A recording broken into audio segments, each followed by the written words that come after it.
Hi, everybody. Welcome to HiFi Happy Hour.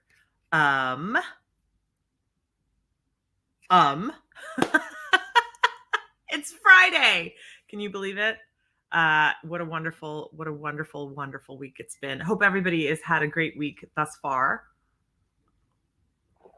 And I hope you're all ready for an amazing guest tonight because he's here in the waiting room. I'm not sure what's going on with his camera, but we will find out. Anyway, so a couple of bits of news before we bring on our esteemed guest for the evening. There's big news coming from the show. Probably next week, so everybody look out for that. If you don't already follow the Home Entertainment Show or The Show on Twitter, I think it's only at The Show. It is. I should know that. Go check it out. Bunch of new videos are coming up.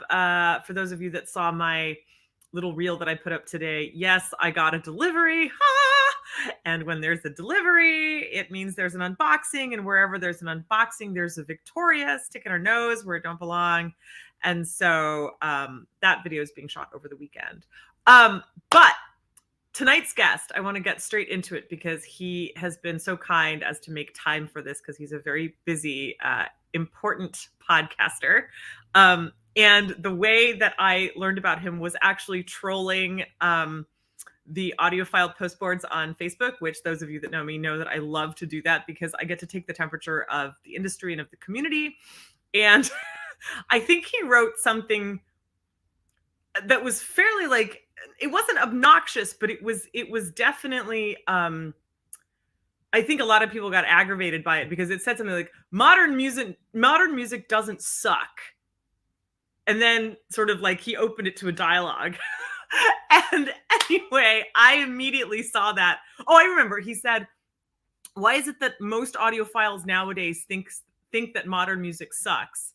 They don't understand how to look for music. And this whole thing went on. And then he opened it to dialogue. And I just went, I need to know that guy. I need to know that guy. And so I'm really pleased to say that Trevor Dale from Album Divers, which is actually harder to say than you would think, but it is, Album Divers podcast, is our guest for this evening. And if you haven't already checked out Album Divers, go check it out on all major podcasting platforms, Apple, Spotify, Audible. It's literally everywhere. And I interviewed him for an article for Enjoy the Music, and that was a lot of fun because I got to learn a lot about how he curates his playlists and how he pairs music together. And so I want to talk to him about finding music. We all spend so much time finding tech, finding gear, finding components. What about finding music? So without further ado, welcome, Trevor. Thank you, Amiko. Appreciate it so much. I'm glad I got pleasure. the camera working right in time. When you said that, I was like, oh, I got to make sure I got to go on it. Yeah. I'm going to see what happens if I back us up. Ooh, I like that. That's better, right? Because like half of our head was cut off, I think. I like it. Anyway, we already have somebody that says, I'm going to subscribe. Audio Acoustic Engineering says, I'm going to go subscribe to Album Divers. So we appreciate that so much. And that's awesome. You mentioned being busy podcaster. I'm really just busy worker and dad. And anytime I can squeeze podcasting in, which is the thing that I'm the most passionate about at this point, I'm loving it. But busy for sure. I wish I had more time with the podcast because it's one of the things I've really enjoyed. Started a couple of years ago, and it's been really fun. Yeah. Well, let me ask you, and at the risk of sounding, and I say this partly in jest, but this is something that a lot of women get in professional industries. But I'm going to ask you, and I am actually serious because I want to know the answer. But Trevor, you recently became a new dad. How do you balance work with family, which is something that women get all the time? But I get to ask you that question because I know you're really doting on your new baby, and I've seen you post things about, hey, how do I baby proof my listening area? And people say things like, throw your kid out the window, and I'm like, this is why you live under a bridge. So can you tell us, has the baby proofing been successful, and how are things going? They're going well.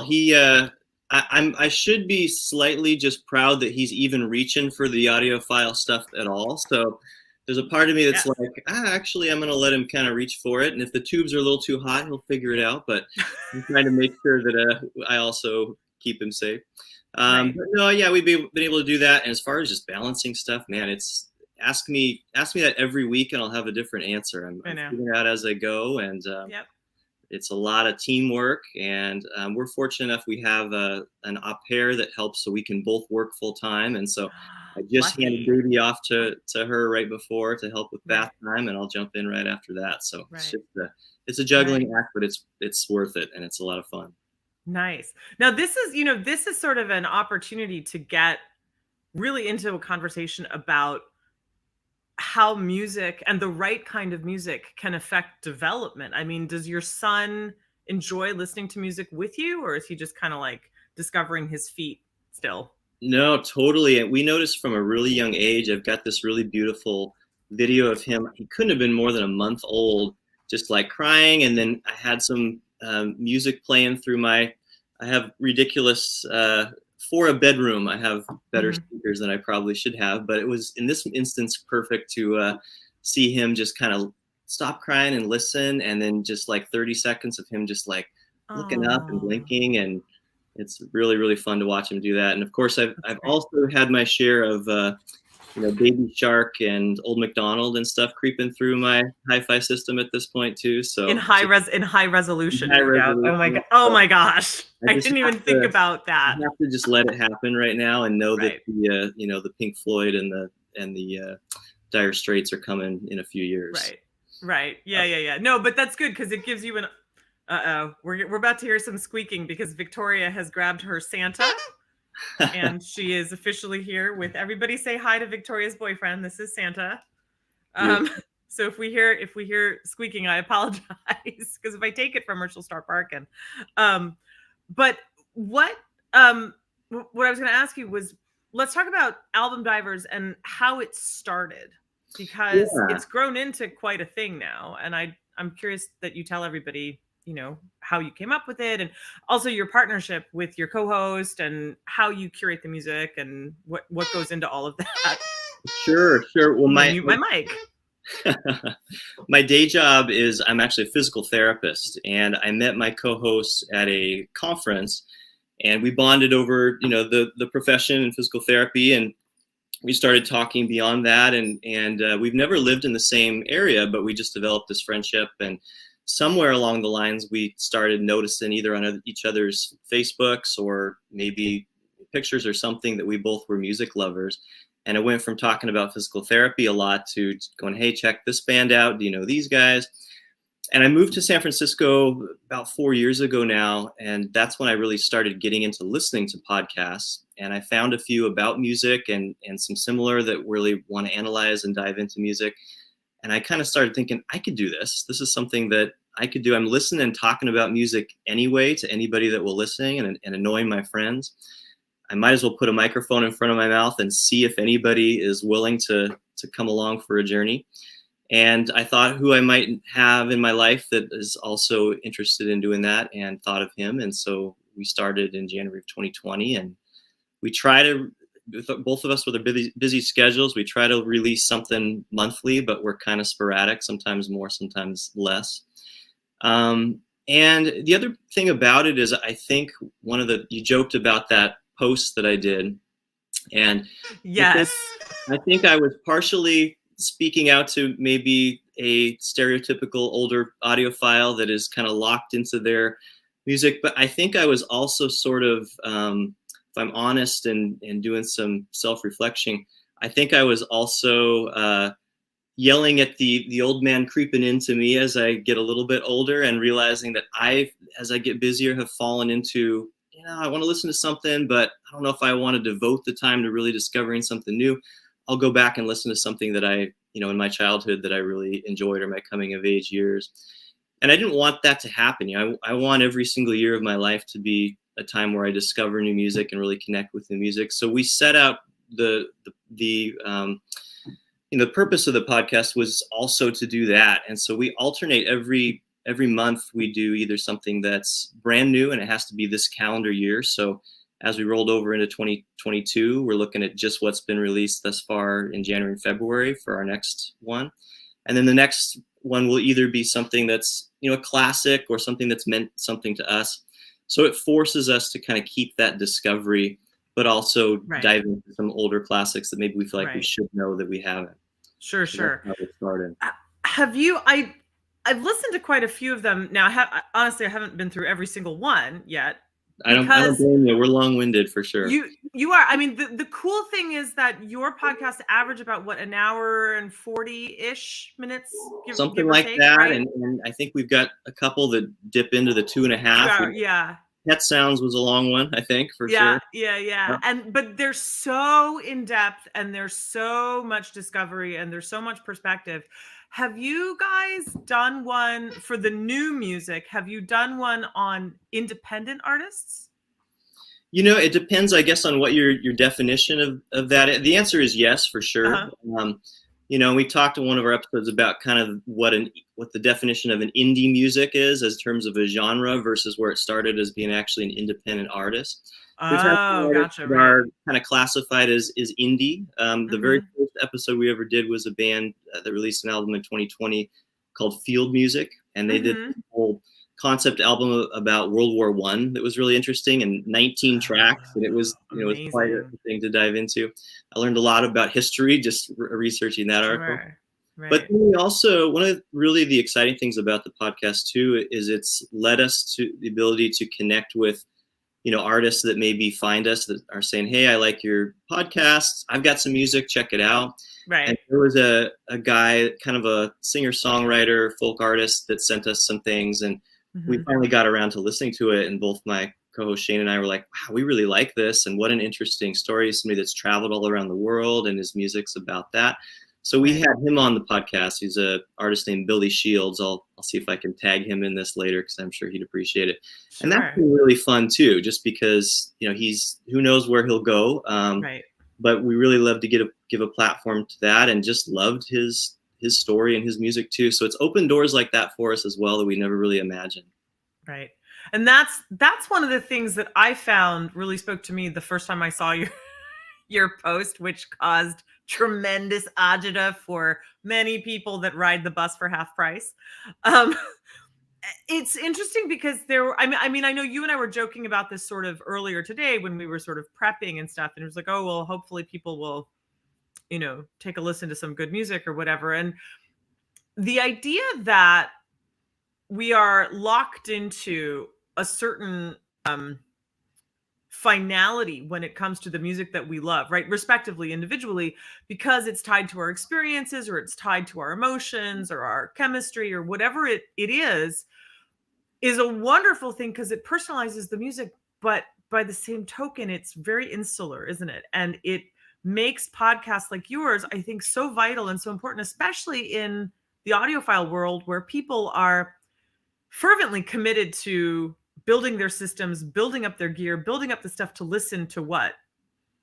Diana Krall. Love Diana Krall, not pooping on her, but just saying like on repeat, or The Who on repeat. Love The Who too. But where can these people find the music? So I guess my question to you is, how much feedback have you gotten about opening up people's eyes and ears, and what's some of the best feedback that you've gotten, and what's some of like the worst horrific feedback that you've gotten from people going, no, I hate new music or whatever? Yeah, I haven't had any, specific pushback on I hate new music or anything like that, which is that's good. Great. Yeah. I think that the biggest compliment I can ever get is when somebody who is already familiar with an album listens to an episode and writes us and just says, I connected with it more because of listening to it. Or somebody that had never heard it saying, I just tuned into the podcast. I didn't listen to the music first, and listening to you guys talk about it made me want to go research and listen to more albums and more music by this artist. So those are the biggest compliments, because that's really what we're trying to do too. And it harkens back for us to this time when we were kids. And I think this is what happens as we get older, I think, and why it ends up just being kind of those same albums on repeat. It's ironic that by the time we maybe have a little bit more capital in life to afford this really nice equipment, we're not having those coming of age years where we're discovering music quite as much, and maybe our physical ability to hear is not as good as it was when we were younger. So it's like, man, if only those things couldn't coalesce, with the hi-fi and the discovery and all those things together. But I think, it's easy when you're young, because I remember, and for me, it was CDs. I grew up in the 90s. Yep, same. I'd put that thing in my car and it would just go on repeat. I wasn't trying really hard like I am now to understand and unpack this artist, but I drive around for a week with that thing in my player, and I knew the next note of the next song that popped up. And I missed that. I mean, that's what endears you to music. It's doing that while you've got, your friends in the back seat heading to, get together, and you listen to that and you're immediately flashed back to that. Right. And I think that can still happen. I think those coming of age years are important, and you can never repeat that. But I also think that doesn't mean that we're not locked into not discovering and connecting to music, new music, older music. And that was really important to me. And this has just been an avenue to do that. And I hope share that with other people and get people excited about that as well. Yeah. Do you ever feature music on the podcast that you don't like purposely to stretch the conversation or to stretch your taste and just go, I'm not digging it, but somebody's going to dig it, and there's something interesting about it, but it's not up my alley, It hasn't necessarily happened yet, but it's going to. So the way we structure it is I pick, since we do new and old and we alternate, I'll do that first. I'll pick an old and a new, and then it's my co-host's turn to do the same thing, pick an old and new. Mm-hmm. It's entirely up to him. He can pick whatever he wants, and I can't veto it. Thus far, I kind of like most of the things he's selected, I think. And, nice. And the more time you spend with an album too, the more I find things to like it. So initially he introduced me to a couple artists that we had done, and he said, what do you think after a week or so? And I was like, yeah, not my thing. That's okay. And then by the time we get down to sit down and record it, I know the backstory. I know the artist's, history. I kind of get a feel for why they maybe chose one thing or another.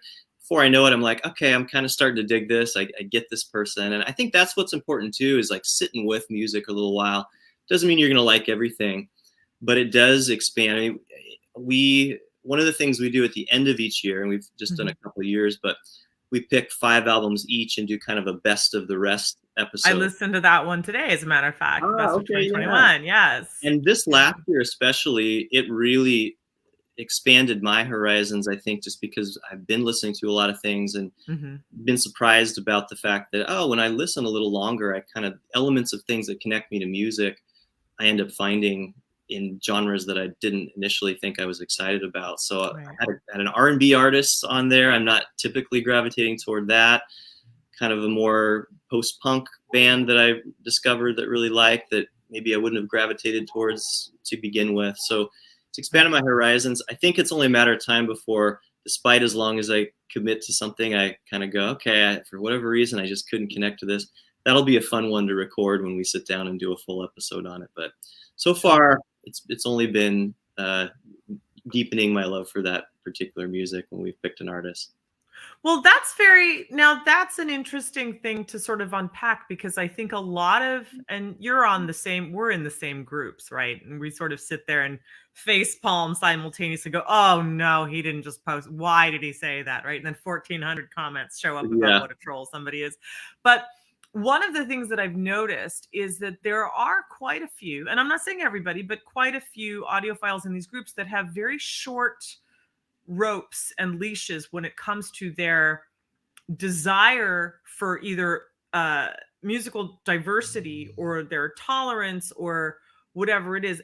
Case in point, Super Bowl halftime show performance recently, and the whole thing that blew up on Facebook that I don't know why everything turns political there, but that aside,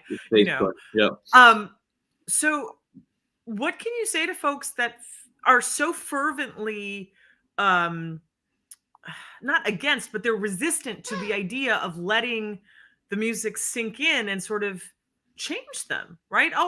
Maybe I don't gravitate toward hip hop or rap or punk or whatever, but hey, this tune's pretty cool, or hey, I relate to that artist. And I mean, what do you think are some ways to sort of chisel away at those hard walls? It's a really great question. I think one of the things that maybe my post didn't do quite as well as it could have in that sense is I think the first thing you got to do is sort of acknowledge that it's completely normal to want to gravitate towards those things, especially with time, and not make people immediately feel bad about that. I understand where that comes from. Like I said, I think part of the reason for my post and what I felt myself drifting into as I got a little bit older is that very same thing of just like, and I remember when I was this age and experiencing this music, that's what I want to listen to right now. Right. I don't quit doing that. Those artists and groups are going to always be important to me. But I think that's the first thing, is just acknowledging that that's going to happen. But then I think you got to not stop there. You start to just kind of question, well, why is that? Is it that all of a sudden all artists just got bad immediately after I turned 25? That's not very logical. And then I think you also have to kind of take a step back and think, there's a lot of the current artists that are paying homage and talking about how great these influences are for them too. And if you've got more people with the ability to create music, we've got avenues to distribute it, people making music in their bedroom, you got people with and technology that can make things sound even better, and create in different genres. On top of the fact that these artists themselves are referencing, the Neil Youngs and the Bob Dylans and, all of these artists that people audiophiles might be talking about how are important to them. Right. I think you have to kind of just step back and go, maybe I need to give this another shot. I will acknowledge, though, I think one of the other things that's worth acknowledging, in addition to the fact that we all go through those changes with time, is that the landscape has changed a lot with music. And I will be the first to admit that what's on the radio is just not where to find it anymore. I wish I could flip on the radio and you've got quality music like it used to in the 60s and 70s. That just doesn't exist anymore. And so you have to look for other avenues to do that. Sometimes the algorithm thing works, even though I'm album divers and we really value the complete, track 1 to track 12 or whatever experience. Sometimes to get there, you might have to surf a little bit. That's kind of today's radio stations, or reading something like Metacritic and going through, what some of these artists' story is, and kind of connecting that way, I think is important. And the other thing I think it's worth acknowledging too, because there's so many avenues to do that and create, I think that the shared experience doesn't exist as much as it used to. So, I'll give radio the edge in the 60s and 70s, and I'll also say that cultural experience of like this, everybody was going to buy this album. Everybody had a Led Zeppelin album. Everybody had this Pink Floyd album. And, they're writing about stuff that we're all going through, and everybody knows, that this is woven into the fabric of our day-to-day life. You don't really have that anymore. It exists. There are artists that are doing that, but it's not like we're all listening to the same thing. The algorithms and the catering of music and the ability to create so much more music means that there's a lot out there, but it also means that we all kind of have these bubbles of music that we listen to. And so I think that makes it harder too. The stuff that you just comes in through the radio and what you hear that way, it doesn't sound as good as it used to. So I'll be the first to admit that, but it is out there in droves. I have to say, like, my son is 11 and he is always listening to Spotify. Not my fault, whatever. But,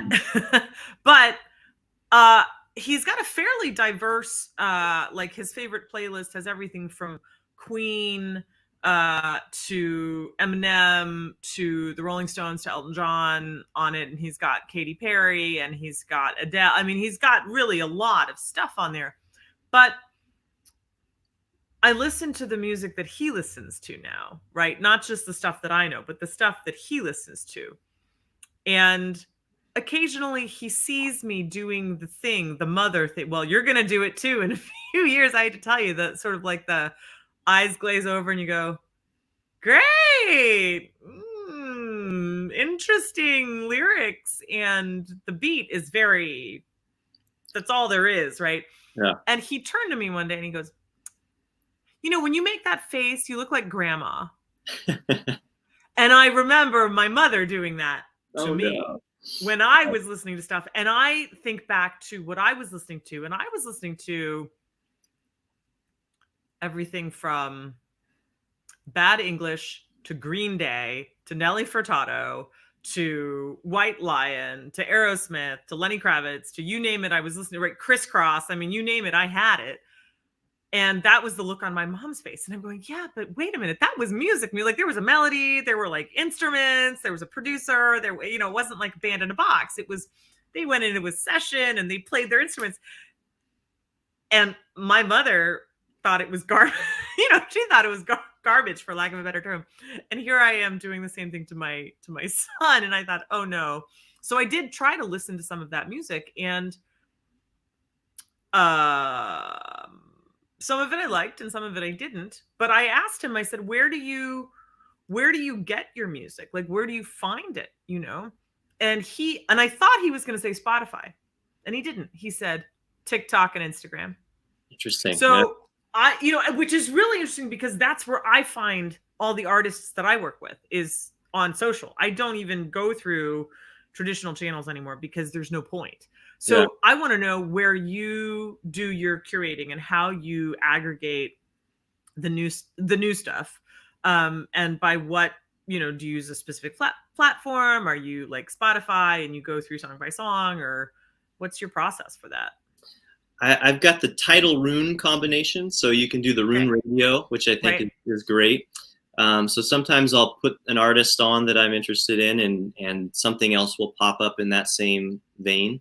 I think sometimes it's a little bit fun to take that ride with somebody that maybe you don't necessarily really love, or that you've read some things about but you're not super familiar with, that might branch you off. Or a really fun thing to do is start with something you like, and then something that pops up that's similar but definitely a little bit different, put that in instead, and it's kind of a different tangential point to jump off of, that you maybe get into another bubble. And if you do that with one artist forever, you're going to get some variety, but it's going to stay within kind of one bubble. If you have a couple little spots to jump off of, you may find yourself a little bit further away, and there's a common tether back to where you started that might be something that you appreciate and like to begin with that music, but give you a little bit of a broadening in terms of maybe the way it's delivered.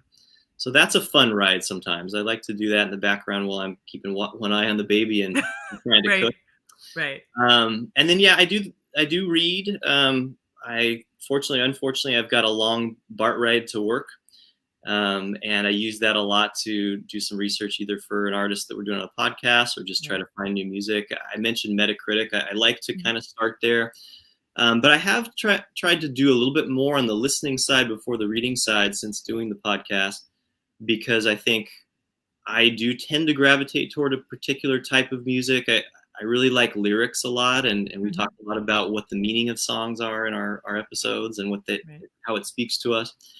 So singer-songwriter, Americana, folk type of stuff, I tend to gravitate towards maybe a little bit more. And so trying to maybe start somewhere that might have some ties back to that, but again, branch me off into a little bit more different genre. And that's been a lot of fun. Nice. I've got two comments that I want to read out. One is from HiFi Turtle, who we all know and love on Instagram and on YouTube. And he says, yep, TikTok music is the move for now. Weirdly, the kids seem not to listen to the full songs, just the 15 to 30 second TikTok part. And I just want to speak to that, because as a music creator and as a producer, I can tell you that's what A&R representatives do at labels anyway. So, blah.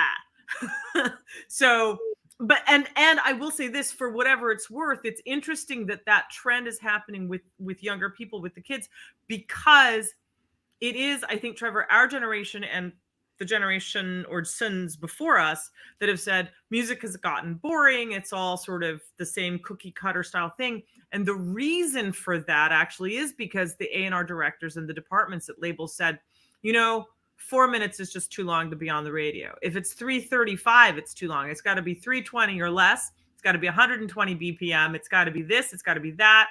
No intro, go straight in, verse, chorus, bridge, chorus, out. You're done.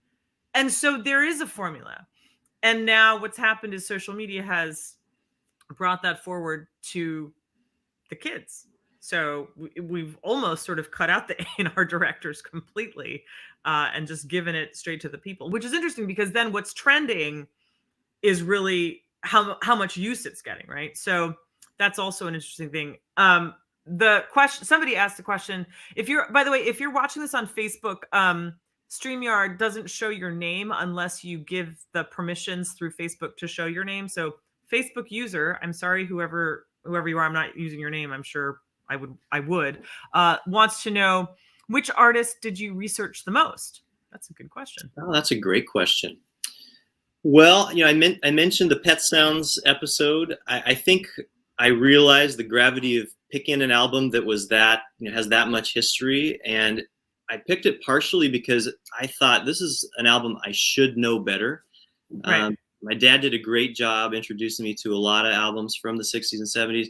He wasn't a huge Beach Boys fan for one reason or another, so I just didn't have that one in rotation, and I knew the hits, but sure. I didn't really. I knew that Pet Sounds was not, Surfer Girl, and I really wanted to know why and what that was all about.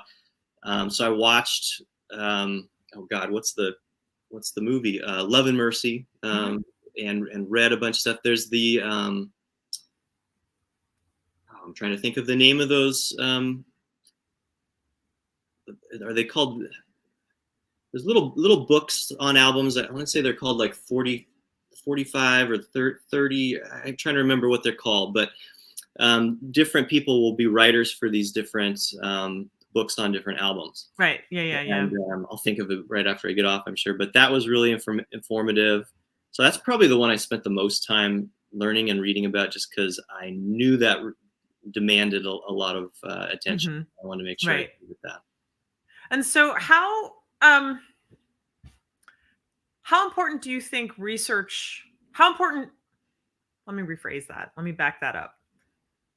How much more enriched do you think the audiophile community would be if more of us did more in-depth research and had the desire to be more connected to the artists? I think it would help a lot. That's something that's really connected me more to the music. I mean, when I know what a song's about, when I know why somebody, is singing in this register, when they're talking about the subject matter, the weight of what they're saying is much heavier to me, or the backstory on what the words are trying to say. Right. So that connects me much more to the music. That said, music should be something that you enjoy, and there's circumstances for putting something on where you're not thinking about that, and not everything has to be so heavy and weighty. And like I said, I kind of gravitate toward lyrics, and the times I'm really wanting to listen to music, I oftentimes I'm in that mode. Music is something to kind of soothe the time where you're upset, or fuel the time when you're frustrated.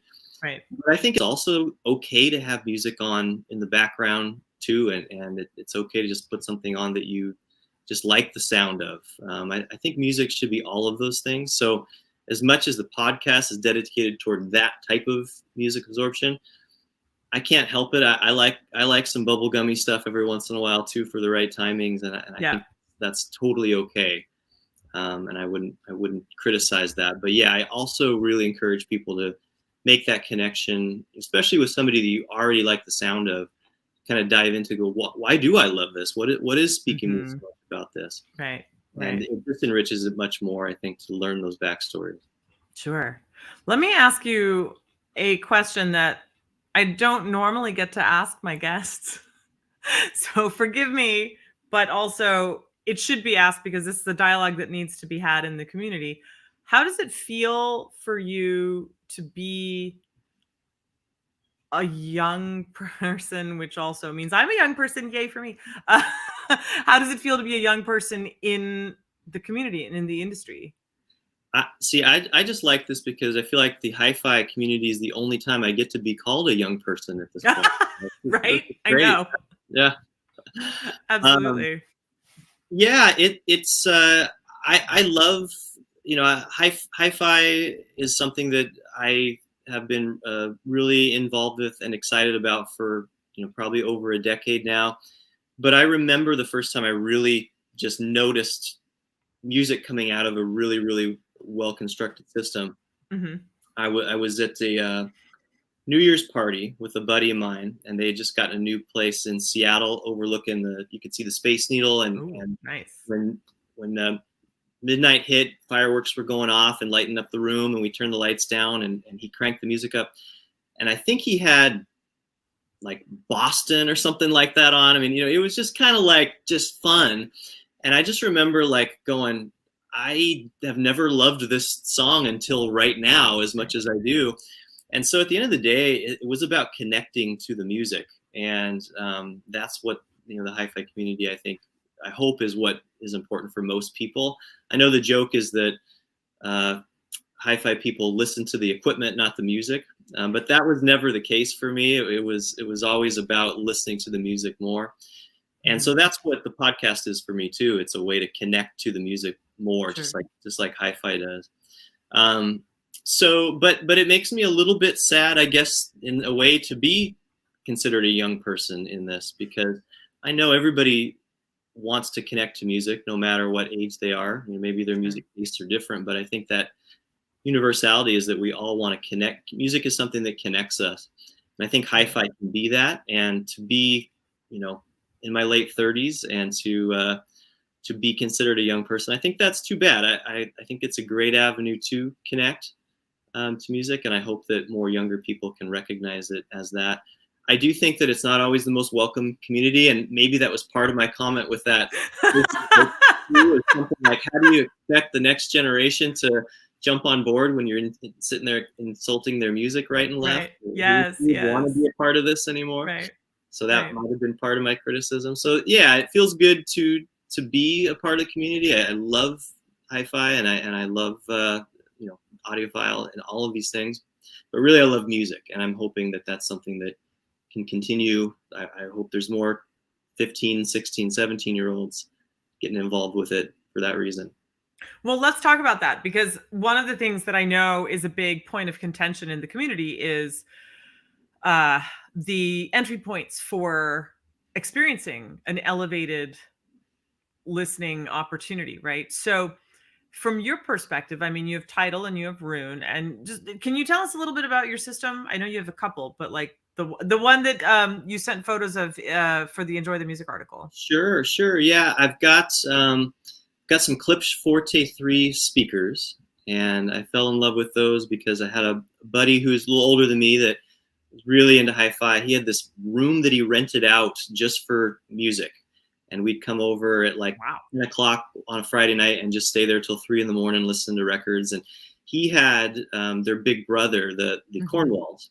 Right. And I just could not believe how music sounded through there. And I knew I didn't want to spend that much or fill up that much space in my small place. And then when I saw those Fortes, I thought, I gotta do it. So Klipsch Fortes, I've got a Jolita tube amp. Nice. They really smooth out whatever harshness people like to criticize for the horn-loaded speakers.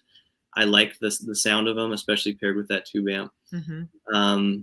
Project turntable, Expression, I think is what it is. Yeah, that's mostly what's driving my music. Little streamer to get the Tidal and Rune through it. Nice. So based on that, like, what do you consider to be a good entry point for younger people? How would you encourage them to elevate? Like, so they find you, they find your podcast, they go, wow, my eyes and ears are open. There's all sorts of music out there that I am now experiencing that I didn't know either I thought my grandpa listened to or I just was not into, but now I am. This is so cool. Now that I have that, I want better gear. Or who do I ask for that? So what would you recommend to somebody who, is looking for an entry point that's accessible for them? Yeah, well, I would love and hopefully it's the case that if you throw something out in one of the audiophile Facebook groups or elsewhere, I'd love to be able to say, start with somebody that's been through it before, because hopefully some of us that have built up systems, and mine pales in comparison, I'm sure, to many people listening, and certainly in some of these audiophile groups, they started somewhere. And right. I think that would be a great place to say is, how did you discover that? I think unfortunately the hi-fi shops are harder to come by these Yeah. days. There's some good ones here in San Francisco, but maybe where you live, as this hypothetical person is asking, it's not an easy place for them to go and listen that way. But if you have access, that's a great opportunity. For me, it had to be hearing it.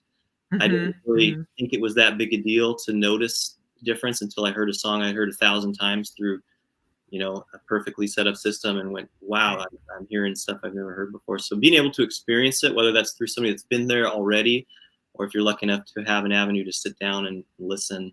And then I think also ask yourself realistically, how are you going to listen? I think one of the things about today's generation is sitting down in front of a 2-channel system maybe isn't as common practice to do. And I don't think you have to do that. And so hopefully the audiophile community is open to the fact that times are changing a little bit in that respect, maybe too. And so, having a great set of headphones that give a lot of details. So that's something that you can probably do. You go try on different, sets of headphones and see, see what is out there. So those are some places that I might recommend starting.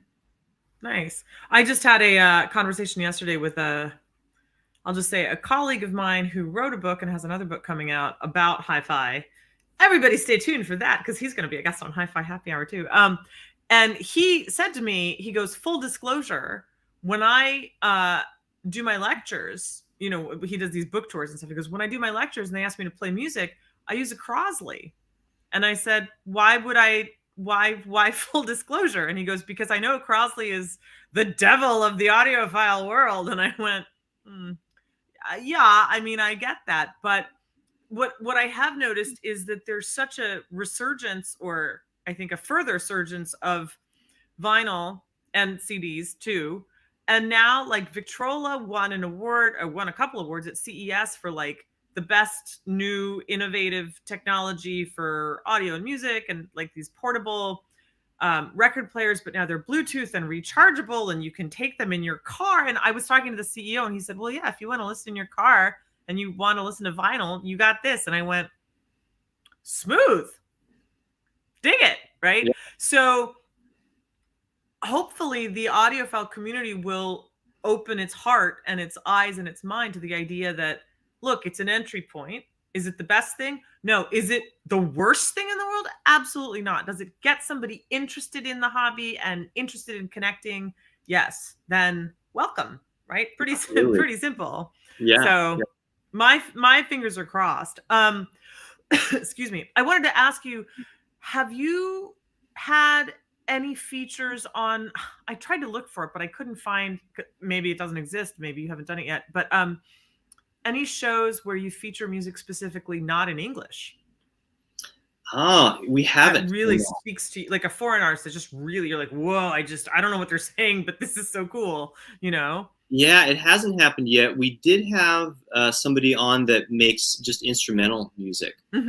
Artist named Ganfunkel that kind of makes this sort of really interesting kind of electronic jazz. Nice. Actual instruments in there too, but mixes that with some synthetic sounds as well. Super interesting, and he's a friend of mine actually, and we actually feature one of his songs in the outro to our episodes each time. So I think for that reason, I was like, I got to get him on, since I'm stealing his song every time I make a right. Fine with. Right. But that was a nice challenge, because we couldn't talk about what the words mean, which is a common thing that we're talking about, and we had him there to help guide us through. And he was really, talking about how even just the sounds were communicating something. It was very important. At one point, the saxophone that came in to represent this feeling that he had about wildfires that were going on here in California, and just all of the stories. So I thought that was really fun too, because in a way it was another language. It was just the language of music and the instruments, and how that was still speaking a message that I wouldn't have gotten if we hadn't got to talk to him about it. And I'm sure that he's not alone in that. Obviously other languages, but even instrumentalists are trying to tell a story. And I think that's for sure. listen to. Yeah. For sure. Well, I think I don't want to say challenge, I would encourage you to do an episode where you pick foreign artists. It's a great idea. Yeah. Language, I mean, music transcends language, right? And so absolutely. Yeah. It's interesting. I always listen to people ask me like, well, who are your favorite who are some of your favorite popular artists? And I name them off and they're like, I've never heard of these people. And I went, right, they're Japanese and they're Italian and there's one German guy. I don't know what to tell you. How can you understand them? Well, I can't. I mean, I speak Japanese, so that aside, but like the Italian and the German, I'm like, I understand enough, but no, I don't understand everything. It sounds good and it makes me feel good to sing along to it, right? Even though it's just I'm copying the sounds phonetically, but and one day I looked up the lyrics in English. I went, I like had somebody translate them when, okay, Victoria. And this is what she does. She's just reminding us that she's here, everybody. Victoria's here. And I was stunned that the words meant something completely different than what I had been feeling. Yeah. Yeah. It was fascinating. Because that to me showed that music is deeply personal, right? Because what the songwriter wrote and how I felt it, two completely different things. Yeah. Well, and I think that makes a great point too. And this applies to music in another language or music in English that's more cryptic, that they're saying English words, but what the hell are they trying to say here? Right. I think that we like music. I can speak for my podcast host as well, that there's an art to leaving a door slightly open to inserting yourself. I think music that really spells everything out for you, maybe intellectually you can really appreciate if it's a great story or something like that, but it also is almost sort of like a book with a beginning and an end, that once it's over you kind of go, okay, I think I've unpacked that, I appreciate what he was trying to say, and you move on. But something that alludes to it, but then leaves the door open for you to insert how you feel, I think sometimes is the most moving. And we always have mentioned on the show that, once an artist releases music to the world, it belongs to them too, but it really belongs to the world, everybody else. And so I think even if when you read the words to this artist's music and you discovered, boy, it spoke to me in a different way, I think that's what it was supposed to do. I'm sure the artist would tell you the same thing. I'm glad you felt what you felt. It was something different to me, but I'm trying to move people, and it moved you in a different way. And I think that's right. powerful. Yeah. Yeah, it's crazy when you get into like foreign language stuff and you're like, oh my gosh. And then like also to hear a foreign language singing against a prog rock tune or something that you're used to hearing in English in that style, and you're like, huh, that's Slovenian. What's going on here? And then you get into it and all of a sudden you forget, and you're just there. I just think it's so cool.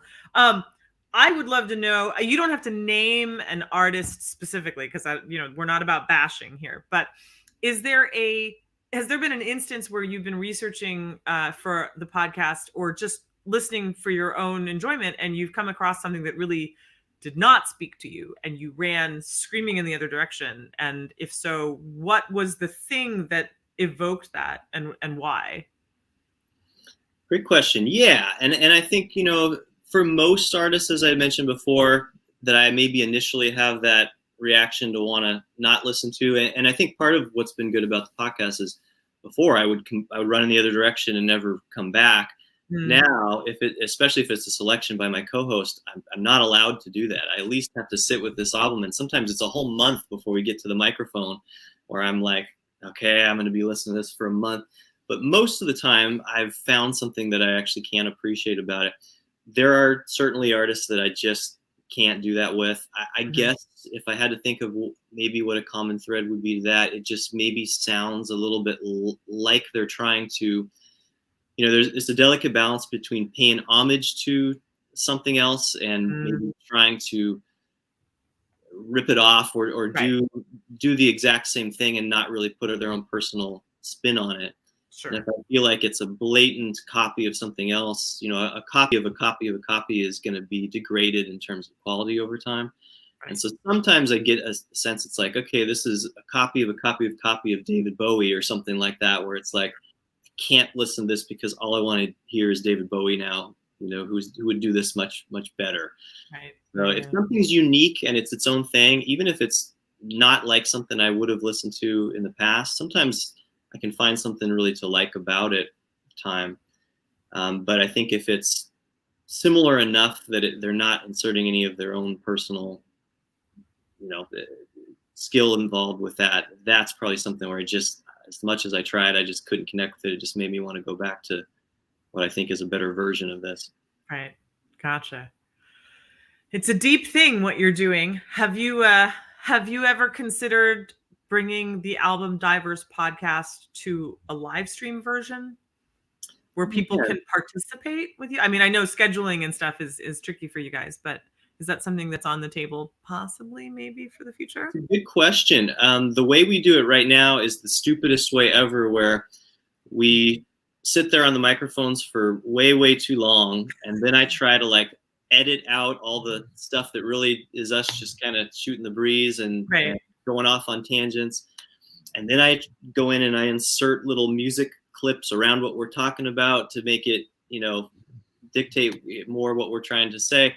So the whole process to put out an episode, it takes 20 hours of work to create. My goodness. Yeah. If you count the time on the microphone and all the editing process, that's why once a month we're pretty proud of ourselves to be able to put out. Not to mention the time listening to it, to research. So it would be a different beast to do it live. Maybe we should do that just to force us not to do, the painstaking. And I'm the editor, so oh goodness, to do the painstaking task that it has been the podcast thus far. That'd be interesting. Yeah, I mean, right now we play a little clip before we lead into the song, but it might be kind of fun to jump on with somebody that's a little bit more experienced with an album already and has an affinity for it that might help guide us through, maybe experiences they had listening to it growing up. Right. Around. Or even, I mean, I bet you could get a lot of the artists on to talk about it. Artists love talking about themselves. Yeah. We've gotten lucky enough to have a few. Being a Seattle guy, I've got some artists that I listen to there, then kind of the underground scene. One artist that people may have heard of is Harvey Danger. Mm-hmm. He wrote the song Flag. It's called Flagpole Sitta, but everybody knows it as the "I'm Not Sick, I'm Not Well" song from the 90s. Yeah. He came on and talked about one of his albums for 3 hours with us. It was the most fun thing ever. Yeah. Oh, that's so cool. So and a couple other artists named Sunny Day Real Estate that I was a big fan of growing up. Had a couple of them on, and that was really fun. So yeah, every once in a while I reach out and just see if they'll say yes, and I've been surprised when, oh really? Okay. So, you're like, oh, I wasn't expecting that. Hold on a minute, right? But yeah. Goodness. Well, I hope that you do consider bringing it to a live format, because being able to I know I personally enjoy being able to chat in and ask questions or just see and hear the artist or the hosts discussing. It's, there's another level to it or another dimension to it that makes it interactive, right? And more connective, as you're saying about the purpose of the podcast being. Yeah, that'd be a fun idea. We might have to brainstorm some ways to do that. That'd be really fun. And it would save you on the editing, because when you're live, and then you're done, and that's it. And then it's thanks for watching. If the screen with you and giving you kisses, that's just gonna happen, right? No, exactly. Well, she's my producer, so I didn't mean to. I didn't mean to demote her there. Yep. No. Now she's snoring and drooling on my legs, so that's awesome. Really thrilled about that. What do you guys have coming up for this year? Let's see. We just finished a live album by Sam Cooke. If anybody has listened to Live at the Harlem Square Club, amazing album, and it was a pick of mine, and I did it because I knew that, I don't know if anybody knows the history of this album. It was, 1963, I believe, is when it was recorded. And then it was shelved until 1985 because producers thought that it was too raw and gritty for his, pop image. And it's like Sam Cooke. You've never heard him before. You get the crowd in the background, and it was about a year before his death.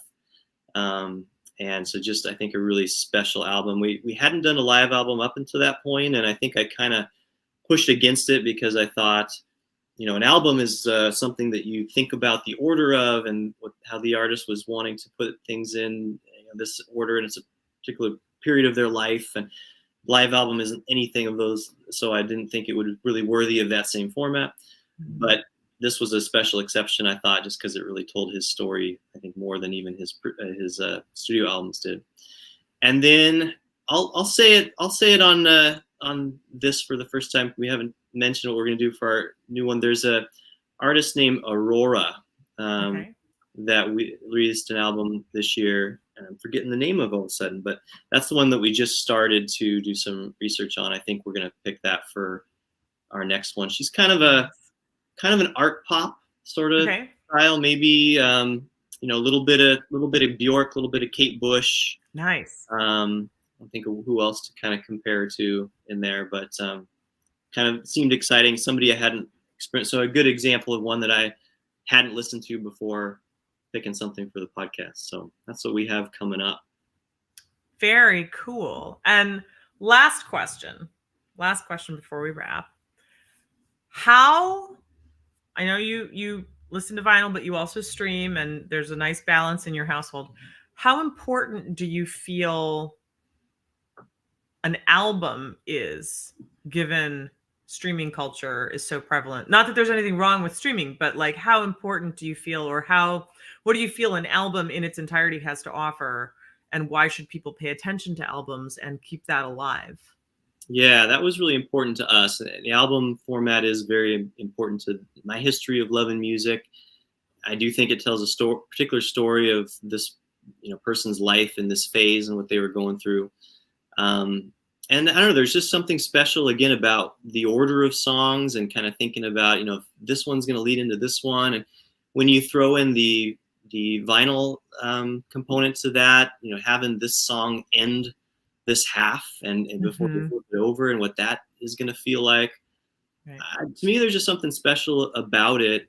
I think one of the other things, in addition to feeling like I was falling into the trap of listening to things that I used to listen to only, I think the other thing that was important to me is just, we have so much information coming at us right and left today, that I think that's another thing that makes it harder for people to feel like they want to engage with an album from front to back.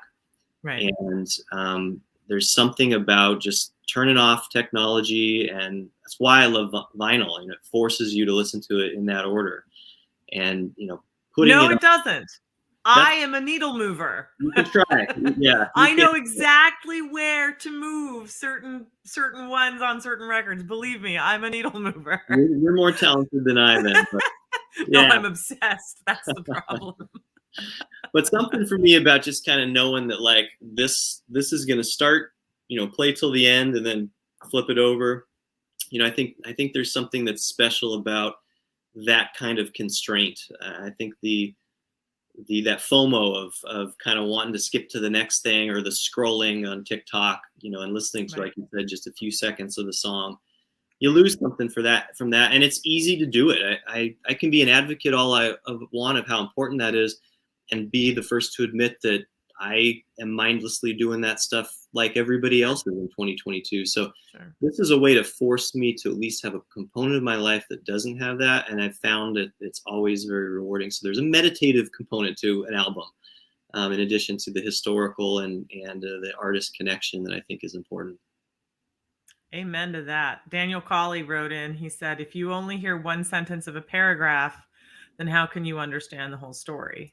Well, very well said. If you see one movie, you gotta go see the rest of it too. Right, exactly. Yeah. Well, Trevor Dale, thank you so much for being on HiFi Happy Hour tonight.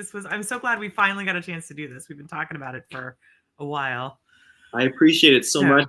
I love what you're doing. I love the barriers you're trying to break down and bring people together. I think younger person in hi-fi as well, a woman. I just think what you're doing is awesome. I love your purple speakers. I was showing Thank you. They say hi. Oh, I love them.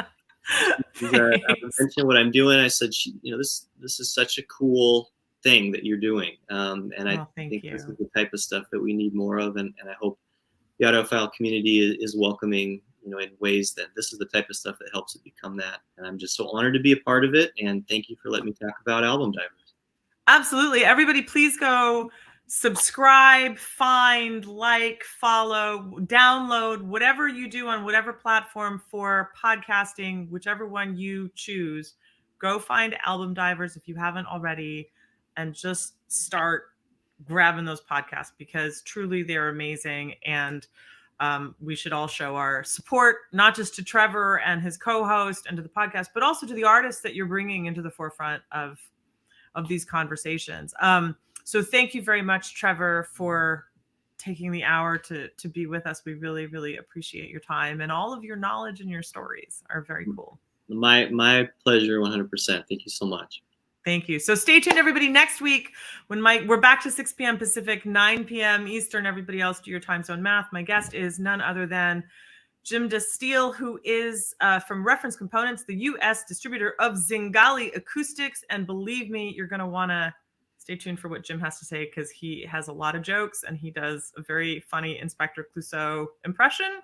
And he's got a lot of really, really interesting stories about Zingali, what they're up to, not just the high-end side, but the pro audio side and the studio side, and a whole bunch of really cool setup tips and tricks. So he's the guy you're going to want to watch out for next week, 6 p.m. California time. Until next time, everybody, thank you so much for watching. And Trevor, it was great to see you. And congratulations on your baby. And say hi to your wife. And keep rocking, man. You're doing awesome stuff. Thank you so much. Thanks, everybody. Have a good night.